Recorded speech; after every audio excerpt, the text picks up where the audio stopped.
Two factions in the game are designed to be entirely different in the way that they approach warfare. So the Echelon are technologically advanced. So they've got really cool toys, they've got superior firepower, great mobility, and well trained. Where the Psi, on the other hand, are very much like guerrilla fighters, freedom fighters, and over thousands of years have developed these internal special abilities. What we've really got in the two sides is a powerful, technologically superior faction against a faction that hides in the shadows, that can appear anywhere and then disappear at a moment's notice. We've got on the Echelon side the Sentinels, and now they're like a machine gun unit that locks into place and they pop their shields up and they sit there and they shoot anything that comes into range. Whereas on the Psi side, there's a unit called the Rage, who's this massive hulking brute, really well armoured, lots of hit points.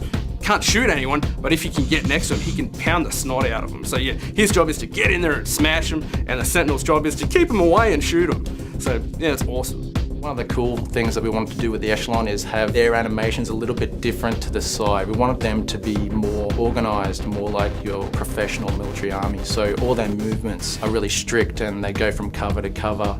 The Psi animation-wise, we wanted these guys to be a bit crazy, a bit wild.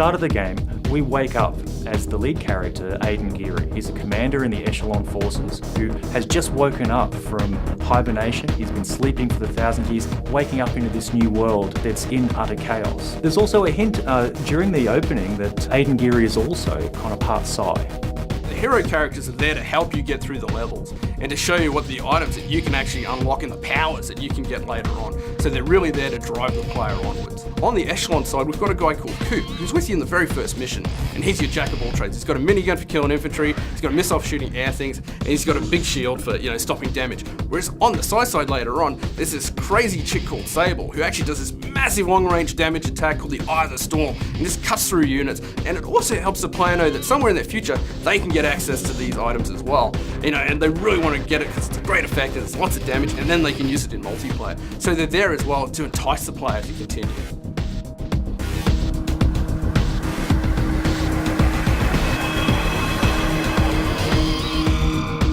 As someone who's been playing RTS competitively for 5-10 years now, the thing that really excites me about this game is just the diversity of units we have. I mean, they're so different from what you normally get in a strategy game, and the way you can use them is so different. You can get around the map in ways that I never really imagined in a normal RTS, climbing up walls and jumping over gaps. It's a really unique way of playing. One of the key features of our game is the way that you can get in at eye level with particular units, so you get detail close to a third-person fighting game. I think the Enforcers are probably the most useful unit I have. I mean, they're really tough. You can move them around the map very quickly, and if you can get a lot of them together, you can actually take down any of the other units in the game if you use a bit of strategy. You can create a bit of crossfire, a bit of flanking action with their abilities. They've got the Commando Rush, so you can get in there very quick and take anything out. In the past, graphics in RTS games haven't really been the focus, but because we've got the hardware to do it these days, we're really looking forward to being able to show you the graphics that we've got in our game.